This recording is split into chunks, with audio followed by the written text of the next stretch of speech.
तो प्यारे बच्चों, मैं आपका पुजेंद्र सर आ गया हूं आरकेएम क्लासेस के यूट्यूब चैनल पे। और आज 11th फिजिक्स का एक छोटा सा चैप्टर है, लेकिन बहुत ही ज्यादा इंपॉर्टेंट चैप्टर है, जिसका नाम है ग्रेविटेशन। आज हम वो कराने वाले हैं। इसमें जो कराऊंगा 90% चांस होता है पेपर में यही 5-6 क्वेश्चन जो अभी करवाऊंगा उसी में से क्वेश्चन आता है, क्योंकि एक छोटा सा चैप्टर है। तो ये 5-6 क्वेश्चन कराने के बाद क्या होता है कि पूरा का पूरा चैप्टर ही कंप्लीट हो जाता है। समझ गए? एक है, ध्यान से समझना, acceleration due to gravity. Acceleration due to gravity क्या होता है, ध्यान से समझिए। ये पृथ्वी है जिसका मास है मास ऑफ अर्थ, और ये इसका रेडियस है। रेडियस इसका होता है 6400 kilometre.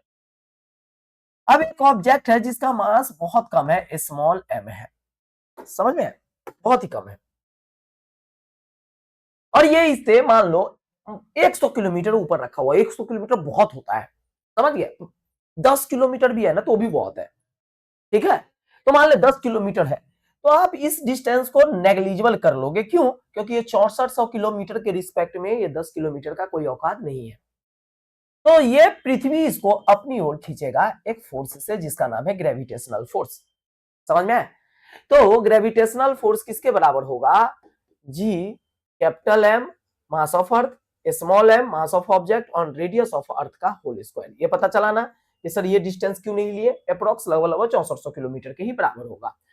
And we know that according to Newton second law, force is equal to होता है मास इनटू एक्सेलरेशन। यानी फोर्स इज इक्वल टू होता है मास, और एक्सेलरेशन को हम यहाँ पे acceleration due to gravity G लिखते हैं। तो इक्वेशन 2 आ गया। तो ये दोनों तरफ एफ है, तो ये दोनों बराबर कर दो। तो m g is equal to किसके बराबर आएगा? G capital M small m by are square. Small m से स्मॉल एम कट गया, जी किसके बराबर आया? G M by are square.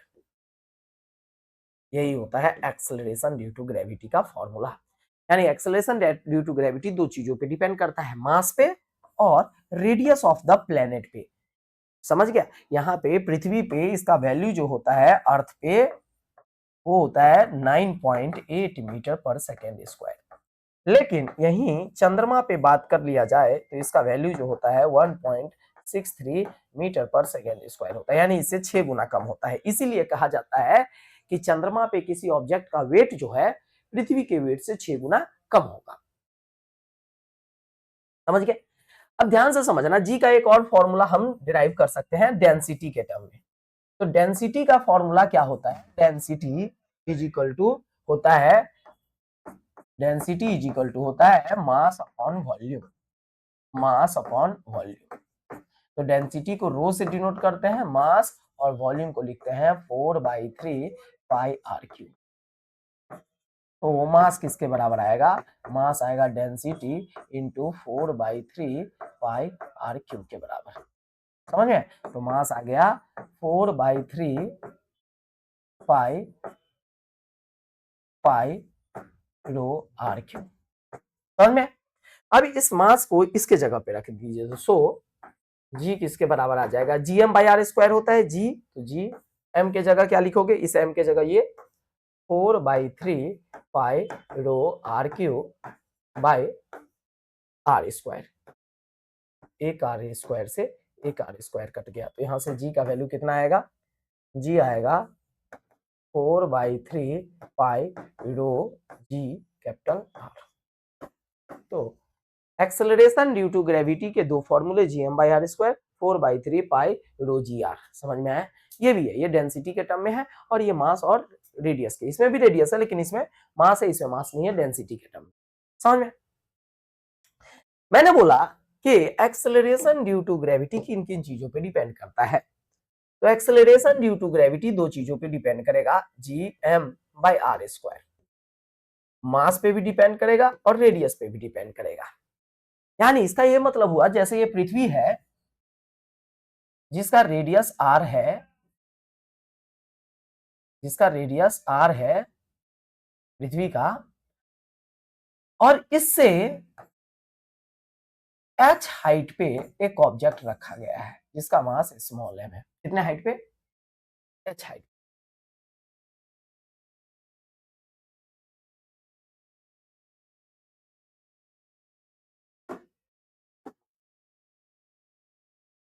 H height पे, और ये हाइट काफी ज्यादा है, नेग्लिजिबल नहीं है। मान लो 400, 500, 600, 1000 किलोमीटर हाइट है। अगर 5-10 किलोमीटर रहेगा तो कोई फर्क नहीं पड़ेगा, लेकिन ऐसा हाइट है 1000 किलोमीटर, 2000 किलोमीटर ऊपर है, तो जी का वैल्यू पे फर्क पड़ेगा, क्योंकि रेडियस चेंज कर रहा है, मास तो नहीं चेंज कर रहा है लेकिन रेडियस चेंज कर रहा है, समझ में? तो कह रहा है कितना फर्क पड़ेगा, यानी इसको हम बोलते हैं acceleration due to gravity with height. समझ में? एक्सेलरेशन ड्यू टू ग्रेविटी का हाइट से क्या असर पड़ेगा, जी ड्यू टू हाइट। समझ में? तो जी का फॉर्मूला क्या होता है, on earth surface, on earth surface, पृथ्वी के सतह पे जी का वैल्यू कितना होता है, जी एम बाई आर स्क्वायर। समझ में? एट हाइट, कितना हाइट ऊपर, H height, eight height H. अब जी का वैल्यू चेंज करेगा तो इसका नाम दे दिए जी डैश, क्या हो जाएगा बताओ, G sorry G M by R, इसके जगह क्या लिखोगे, आर प्लस एच का होल स्क्वायर। समझ में? इसको इक्वेशन माना 2। अब क्या कर रहे हैं, 2 को डिवाइड कर रहे हैं 1 से, यानी जी डैश को जी से डिवाइड कर रहे हैं, तो क्या हो जाएगा, G M by R plus H का whole square by G M by are square. समझ में? ये जीएम से जीएम कट गया, ये पलट के क्या हो जाएगा, ऐसा हो जाएगा, g dash by g is equal to हो गया R square by R plus H का होल स्क्वायर। समझ में? तो अब ध्यान से सुनना, क्या होगा, 1 मिनट रुक जाइए।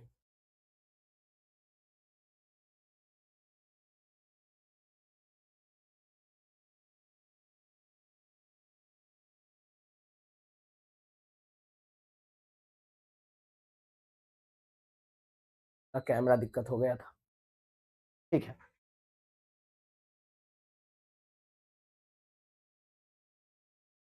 ठीक है, समझ में? तो अब क्या करेंगे, g dash by g is equal to R square, तो आर स्क्वायर है और नीचे से आर स्क्वायर कॉमन ले लेंगे, आर ऐसे अंदर में ही, इधर आर कॉमन ले लिए तो यहाँ 1 बचेगा, लेकिन इधर नहीं है तो ऐसे लिख सकते हैं R H by R, H by R. अब जिसको नहीं समझ में आया उसके लिए देखो, अगर तुम्हें नहीं समझ में आया तो इस आर को मल्टीप्लाई करो, क्या पहले वाला आता है, आर को 1 से करेंगे तो आर, और इससे करेंगे तो आर, आर कट गया एच, वही आ गया। समझ में? अब स्क्वायर को अंदर ले जाओ, तो जी डैश बाई जी किसके बराबर आएगा, आर स्क्वायर बाई, इसको अंदर करेंगे तो R square into 1 plus H by R का होल स्क्वायर, ये आर स्क्वायर से आर स्क्वायर कट गया, यानी जी डैश बाई जी जो आया वो कितना आया, ये ऊपर ले जाएंगे तो 1 प्लस एच बाई आर का पावर -2। अब ये -2 आपको पावर में ऐसे सॉल्व करना सीखे हैं, 2 हो, 3 हो, 4 हो तो सॉल्व कर, लेकिन पावर -2 हो तो सॉल्व कैसे कर सकते हैं, नहीं कर सकते हैं। समझे? तो जी डैश बाई जी किसके बराबर होगा, जैसे ही पावर ऊपर गए तो बाइनोमियल से सॉल्व करना पड़ेगा, और आपको ये याद रखना है, इसको सॉल्व करेंगे तो ये आएगा 1 - 2h बाई आर, बाइनोमियल लगाएंगे तो जी डैश का क्या फॉर्मूला आया, g into 1 - 2h by R, यही है acceleration due to gravity with height, height के साथ एक्सेलरेशन ड्यू टू ग्रेविटी का क्या असर पड़ेगा। समझ में? यानी पृथ्वी के सतह से हम ऊपर जाएंगे तो रेडियस चेंज होगा, और रेडियस चेंज होगा यानी तो जी का वैल्यू चेंज होगा, तो जी डैश जो बनेगा वो जी इंटू 1 - 2h बाई आर के बराबर बनेगा। समझ गया? अब डेप्थ के साथ देख लेते हैं, ध्यान से समझिए, ये पृथ्वी है,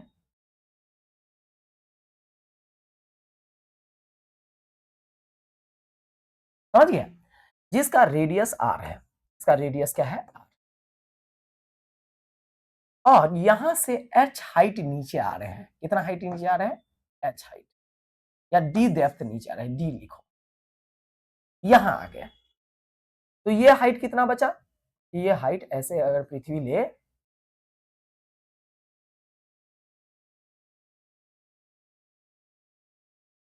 तो ये हाइट बचेगा r माइनस डी के बराबर। समझ गया? अब इसका ये मतलब हुआ कि यहां पे अगर हम आ रहे हैं तो इतना ही मास, जो ये dot dot white dot dot से लगा है, इतना ही मास इफेक्टिव होगा, यानी G is equal to G M by are square.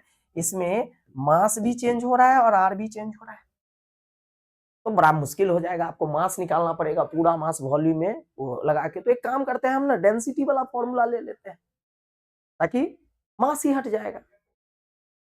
समझ गए? तो at earth surface, at earth surface, बताइए जी का वैल्यू कितना होगा?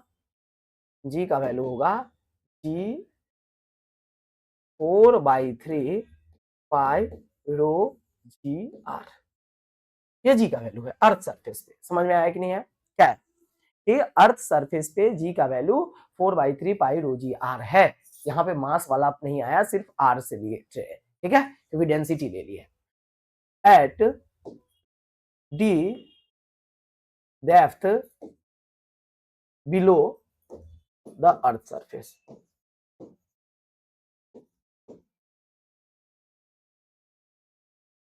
Depth below the earth surface, बताइए जी का वैल्यू चेंज हो जाएगा, जी डैश क्या हो जाएगा 4/3 पाई रो जी, और आर के जगह हम अब कौन सा यूज करेंगे? R minus D, R minus D. समझ में? इसको इक्वेशन 2 ले लेंगे। अब करो 2 को डिवाइड कर दो 1 से, 2 डिवाइडेड बाई 1, तो क्या हो जाएगा? G dash by g is equal to क्या आया? 4/3 pi rho G R minus D by 4/3 pi rho G R. समझ गया? 4/3 पाई से 4/3 पाई रो जी कट गया, तो जी डैश बाई जी किसके बराबर आएगा? R minus D by R. और में तो क्या आया? जी डैश बाई जी किसके बराबर आया? अब इसको डिवाइड कर दो, R by R minus D by R, तो ये कितना हो गया? G dash by g 1 minus D by R, तो जी डैश किसके बराबर आया? G into 1 minus by R के बराबर।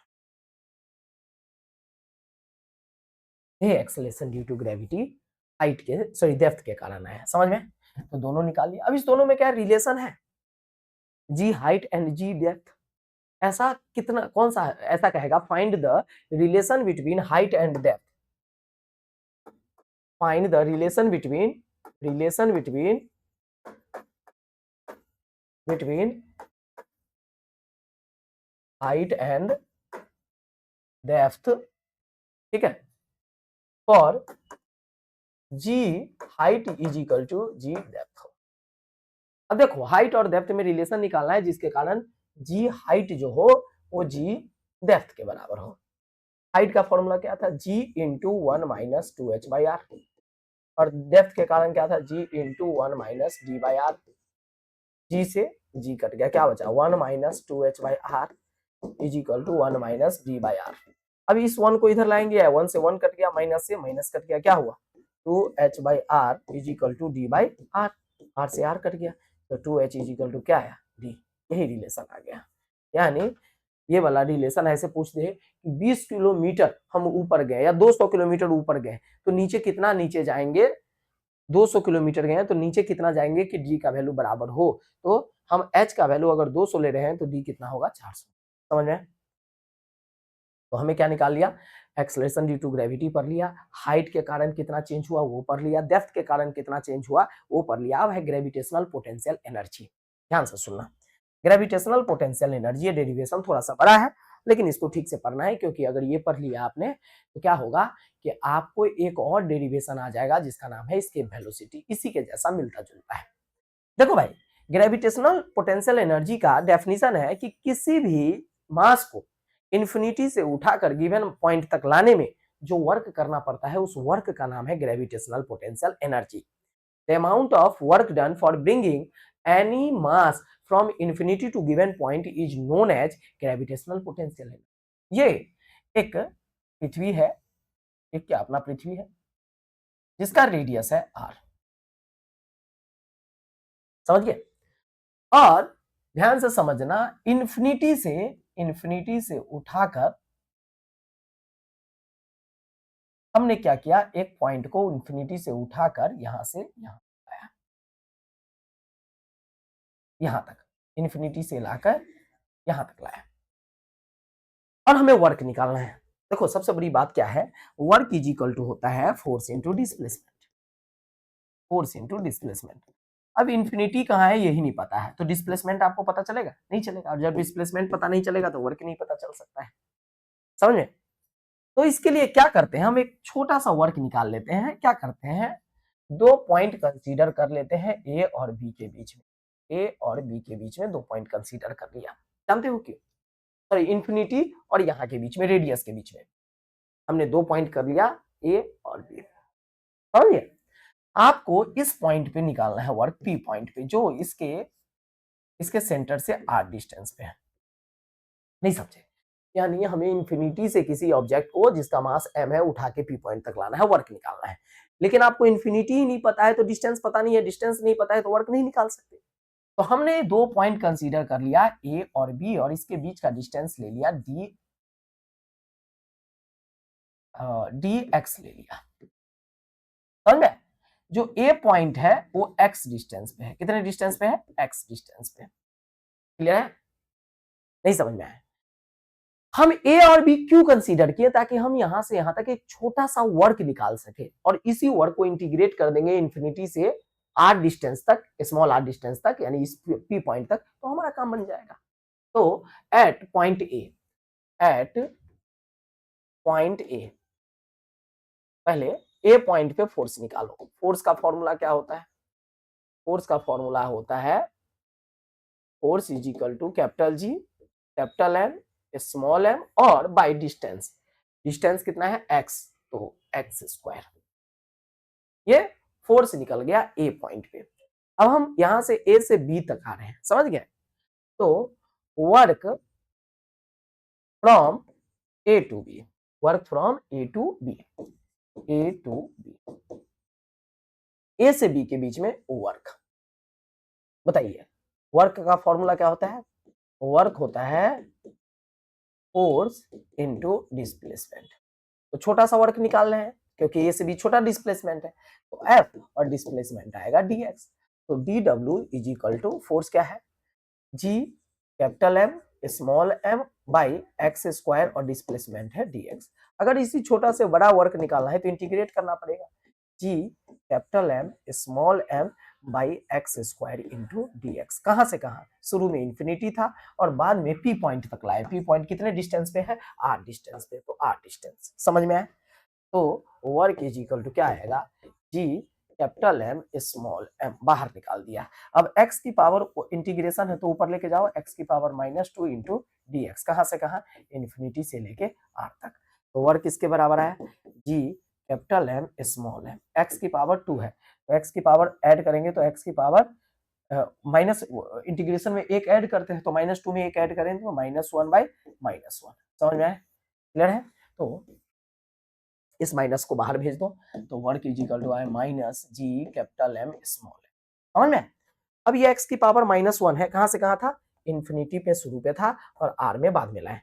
इस x की पावर -1 को हम ऐसे भी लिख सकते हैं 1 बाई एक्स, कहां से कहां, इन्फिनिटी से लेके r तक, समझ में। तो work is equal to minus G capital M small m, value put करते हैं 1 by R minus 1 by infinity, 1 by infinity 0 होता है, तो वर्क इसके फॉर्मूला है minus G capital M small m by R. This work is equal to, work is equal to gravitational potential energy, यानी U किसके बराबर आया, minus G capital M small m by R के बराबर।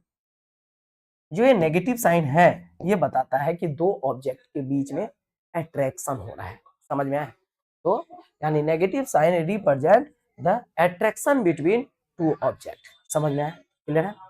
अब ध्यान से सुने, जब भी दो ऑब्जेक्ट का सिस्टम होगा तो वहां ग्रेविटेशनल पोटेंशियल एनर्जी आएगा, समझ में। अब ध्यान से सुनना, ध्यान दो, ग्रेविटेशनल पोटेंशियल एनर्जी जैसा ऐसा एक सिस्टम है, ये m1 है, ये m2 है और ये m3 है, समझ में? और इसके बीच का डिस्टेंस है r1, इसके बीच का है r2 और r1 r2 और ये है r3। समझ में? हमें इसके बीच में ग्रेविटेशनल पोटेंशियल एनर्जी निकालना है। तो ग्रेविटेशनल पोटेंशियल एनर्जी, अब देखो तीन सिस्टम बन रहा है यहाँ पे, एक सिस्टम ये है, एक सिस्टम ये है और एक सिस्टम ये है। तो तीन सिस्टम बन रहा है, तो जाहिर सी बात है इसमें ग्रेविटेशनल पोटेंशियल एनर्जी 3 होगा। तो U1 plus U2 plus U3 हो जाएगा। तो U इजिकल टू किसके बराबर होगा? क्या? G M1 माइनस में G M1 M2 by R1। ठीक है, R1 ये वाला, R2 है M1 M2 R2। इसके बीच में क्या है? G M2 माइनस में G M2 M3 by R3 plus minus G M1 M3 by, ये डिस्टेंस कितना है? ये है R1। तो क्या कॉमन ले लेंगे? Minus G M1, G common ले लिया तो क्या बचा? M1 M2 by R2 plus M2 M3 by R3 plus M1 M3 by R1। यही तुम्हारा आ गया। यानी जहां भी दो मास का सिस्टम दिखेगा ग्रेविटेशनल पोटेंशियल एनर्जी आएगा। समझ में? तो ये था तुम्हारा ग्रेविटेशनल पोटेंशियल एनर्जी। एक है इसकेप वेलोसिटी। इसकेप वेलोसिटी मतलब क्या होता है, ध्यान से समझो। जैसे ये पेन, ये मार्कर है, इसको ऐसे फेंके तो ये ऊपर से लौट के नीचे तक आया। क्या कभी ऐसा हो सकता है कि ऑब्जेक्ट को फेंके और ये ऊपर ही चला जाए, लौट के नीचे ही ना आए? ऐसा हो सकता है? हाँ, हो सकता है। अगर उसका स्पीड बहुत ज्यादा हो तो वही स्पीड कितना होगा, और उस स्पीड का नाम क्या है? उस स्पीड का नाम है एस्केप वेलोसिटी। समझ में? तो वह वेलोसिटी जिसके कारण किसी ऑब्जेक्ट को फेंका जाए और वो पृथ्वी के सतह से बाहर ही चला जाए, वो लौट के वापस ना आए, उसी वेलोसिटी को बोलते हैं एस्केप वेलोसिटी। अब देखो क्या है, ये पृथ्वी है जिसका रेडियस r है।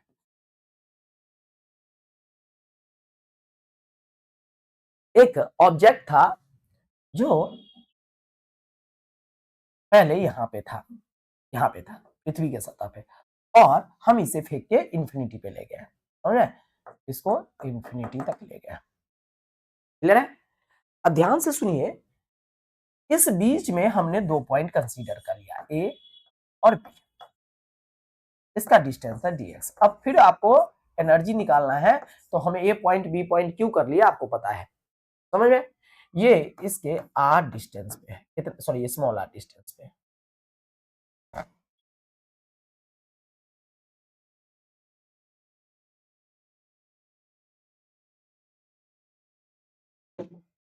ये स्मॉल r डिस्टेंस पे है। ठीक है? अच्छा, यहाँ पे जो ऑब्जेक्ट लेके आए थे, यहाँ पे उसका मास क्या था? स्मॉल m था। समझे? ये ऑब्जेक्ट यहाँ पे था, यहाँ पे। ठीक है? अब ध्यान से सुनिए, यहाँ पे कितना है ऑब्जेक्ट जिसका मास है स्मॉल m, पहले पृथ्वी के सतह पे था। ठीक है? तो फोर्स एट ए पे फोर्स कितना होगा बताइए? तो फोर्स का फॉर्मूला क्या होता है? G capital M small m, और ए पे डिस्टेंस कितना है? आर, तो आर स्क्वायर। एक्स ले ले डिस्टेंस, क्या ले लो? एक्स। ये डिस्टेंस एक्स है, तो G M M by x square. समझ गए? वर्क सेम देखो उसी तरह कर रहे हैं, work from A to B, A से बी के बीच में वर्क कितना होगा? तो force work is equal to क्या होता है फॉर्मूला? आप पीछे वाला डेरिवेशन से मिलाओगे तो आपको एज इट इज लगेगा, फोर्स इनटू डिस्प्लेसमेंट। तो work is equal to d डब्ल्यू, फोर्स है एफ और डिस्प्लेसमेंट है डी एक्स। तो डी डब्ल्यू इज इक्वल टू फोर्स कितना है? G capital M small m by x square into D x. ठीक है? तो अगर हम इसे वर्क निकालेंगे तो इंटीग्रेट करना पड़ेगा, क्या? G capital M small m by x square into D x. क्या बाहर आएगा इसमें? G capital M small m बाहर आ गया। समझ में? तो इसको ऊपर भेज दीजिए, एक्स की पावर -2 इंटू डी एक्स। शुरू में देखिए कहाँ था ऑब्जेक्ट? रेडियस आर पे, तो आर पे, और बाद में कहाँ चला गया? इंफिनिटी पे। समझ गए? तो वर्क इज इक्वल टू किसके बराबर है, G capital M small m. अब इसको इंटीग्रेट करेंगे तो x की पावर -2 है, तो x की पावर -1 बाय -1, कहां से कहां, r से लेके इंफिनिटी। समझे? तो work is equal to G capital M small m, ठीक है। अब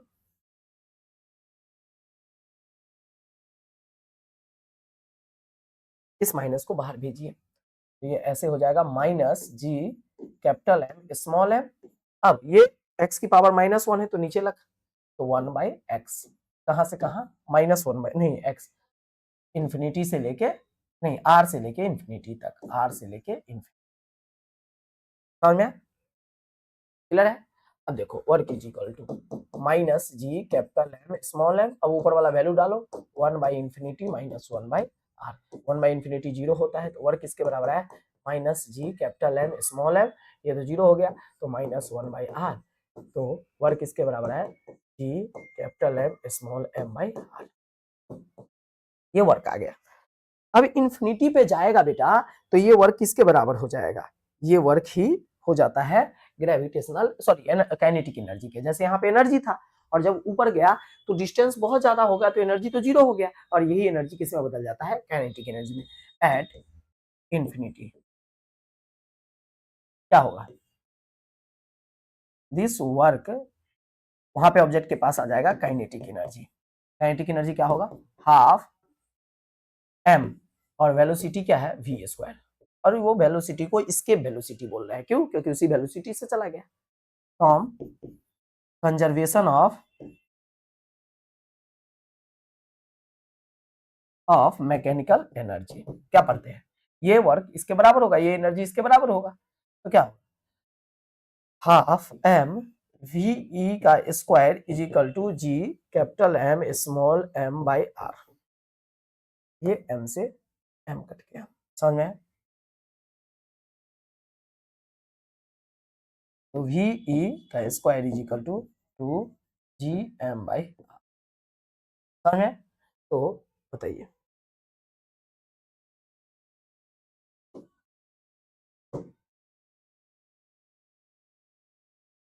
इसकी वेलोसिटी कितना है, under root of 2 GM by R के बराबर। समझे? ये यही इसके वेलोसिटी का फॉर्मूला पर, लेकिन इसको थोड़ा सा मॉडिफाई कर सकते हैं। वी नो दैट, देखो आपको ये पता है, वी नो दैट जी किसके बराबर आया है, GM बाई आर स्क्वायर। तो GM किसके बराबर आएगा, GR स्क्वायर। तो इसके वेलोसिटी इज इक्वल टू कितना, 2 GM के जगह, GM के जगह देखो हम क्या लिख सकते हैं, GR square, TGR square by R. ये आर से आर कट गया, इसके वेलोसिटी कितना है, अंडर रूट ऑफ 2GR। समझ में? इसके यही फॉर्मूला आ गया। अब तुम्हें पता है पृथ्वी पे 2G का वैल्यू कितना होता है, 9.8 मीटर पर सेकेंड, और रेडियस है 6400 किलोमीटर है ये। तो इसको जब सॉल्व करोगे तो 11.2 किलोमीटर पर सेकेंड आएगा। समझे? अगर 11.2 किलोमीटर पर सेकेंड के रफ्तार से फेंका जाए, समझ में, तो क्या होगा, ऑब्जेक्ट पृथ्वी के सतह से ऊपर ही चला जाएगा, लौट के आएगा ही नहीं। समझ में? तो ये था तुम्हारा एस्केप वेलोसिटी। अब है ऑर्बिटल वेलोसिटी। ऑर्बिटल वेलोसिटी का मतलब ये होता है कि ऑब्जेक्ट को, जैसे सैटेलाइट वगैरह होता है ना, तो सैटेलाइट में क्या होता है कि जैसे पृथ्वी है जिसका रेडियस आर है, पृथ्वी है इसका रेडियस कितना है, आर। अब यहाँ पे एक सैटेलाइट है, ध्यान से सुनना, यहाँ पे एक सैटेलाइट है, मान लो यहाँ पे ये सैटेलाइट है जिसका मास है स्मॉल एम, ये पृथ्वी का मास है कैपिटल एम। अब ये यहाँ से कितने हाइट पे है, एच हाइट पे है। तो ये हाइट कितना हो गया, ये आर था और ये एच, तो आर प्लस एच। अब ये ना इस वाले ऑर्बिट में रोटेट कर रहा है। तो देखो क्या होता है, ध्यान से सुनना, पृथ्वी इस पे अपनी ओर ग्रेविटेशनल फोर्स लगाता है, और क्या होता है कि ये सर्कुलर मोशन में सर्कुलर मोशन में रोटेट कर रहा है, तो इस पे एक सेंट्रीमीटल फोर्स लगेगा। तो ये फोर्स और ये फोर्स बराबर होगा, तभी जाके ये आराम से घूमते रहता है। अगर ये ग्रेविटेशनल फोर्स ज्यादा हुआ तो पृथ्वी पे आके गिरेगा, और सेंट्रीपिटल फोर्स ज्यादा हुआ तो बाहर जाके चला जाएगा बाहर। तो आपने सुना होगा कि कहता है सैटेलाइट ने ऑर्बिट पकड़ लिया। ऑर्बिट पकड़ लिया मतलब अब घूमना शुरू कर दिया, ग्रेविटेशनल फोर्स सेंट्रीपिटल फोर्स के बराबर होगा। तुम सोचो कितने खतरनाक है कि अगर थोड़ा भी दिक्कत आई तो सीधा सीधा पृथ्वी पे आके गिरेगा। तो ऐसा एक नियम भी बना हुआ है कि अगर बाय द वे पृथ्वी पे आके सैटेलाइट गिरता है तो जिस देश का सैटेलाइट है वो देश जिसका भी नुकसान हुआ है उसे $1 करोड़ देगा। समझ में? ऐसा नियम है। अब ध्यान से सुनना क्या होगा कि इस पे कौन सा फोर्स लग रहा है, इधर की तरफ ग्रेविटेशनल फोर्स, और इधर की तरफ क्या लग रहा है, सेंट्रीफ्यूगल फोर्स। तो हम जरा दोनों फोर्स के बारे में पढ़ते हैं कि क्या होगा। ग्रेविटेशनल फोर्स क्या होगा?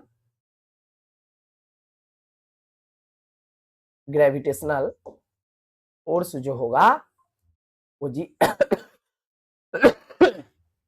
जी कितना होगा, सॉरी एफ जी कितना होगा, G mass of earth, mass of planet by radius distance कितना है, आर प्लस एच का होल स्क्वायर। तो आर प्लस एच का होल स्क्वायर। और सेंट्रीपिटल फोर्स कितना होगा, एंड सेंट्रीपिटल फोर्स हो जाएगा M V square. M V कितना है, जो ऑर्बिटल वेलोसिटी है जिससे मूव कर रहा है, बाय आर स्क्वायर। आर कितना है, R plus M V square by R होता है। समझ में? ये इक्वेशन 2 हो गया। अब देखो ये दो फोर्स एट इक्विलिब्रियम, इक्विलिब्रियम पे क्या होगा आपका, ये सेंट्रीपिटल फोर्स जो है ग्रेविटेशनल फोर्स के बराबर होगा। एम वी नॉट का square by R plus H is equal to G capital M small m by R plus H का होल स्क्वायर। ये आर प्लस एच से ये कट गया, एक मास से एक मास कट गया, तो ऑर्बिटल वेलोसिटी का स्क्वायर किसके बराबर आएगा, G M by R plus H. समझ में? तो ये ऑर्बिटल वेलोसिटी का क्या फॉर्मूला आ जाएगा, ऑर्बिटल वेलोसिटी आ जाएगा under root of G M by R plus H. समझ में? ये फॉर्मूला आ गया। क्लियर है? अब एक और चीज देखने वाली बात है, ध्यान से समझना। Near earth surface, near earth surface यानी तुम जो ये ले रहे हो एच, वो अप्रोक्स 0 ले लो। अब 5 किलोमीटर है तो रेडियस के रिस्पेक्ट में इसका वैल्यू 0 होगा, तो ऑर्बिटल वेलोसिटी कितना हो जाएगा, under root of G M by R. समझ गए? We know that, we know that क्या होता है कि जी जो होता है, अभी भी पढ़ाए थे, G M by are square होता है। तो यहां से जी एम किसके बराबर आएगा, जी आर स्क्वायर के बराबर। तो इसका वैल्यू इसमें पुट कर दो। समझ में? तो ऑर्बिटल वेलोसिटी कितना हो जाएगा, ऑर्बिटल वेलोसिटी हो जाएगा under root of G R square by एक आर, आर से आर कट गया, ऑर्बिटल वेलोसिटी आया under root of G R. समझ में आया? इस हिसाब से फेंका जाता है सैटेलाइट को। समझ गए? अब देखो relation between orbital velocity and escape velocity. तो स्केप वेलोसिटी का क्या फॉर्मूला था बेटा, under root of 2gr। Orbital velocity का क्या फॉर्मूला है, अंडर रूट ऑफ gr।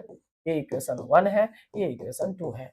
1 को डिवाइड कर दो 2 से, तो इसके वेलोसिटी बाय ऑर्बिटल वेलोसिटी किसके बराबर है, under root of 2gr by under root of gr। समझ में आया?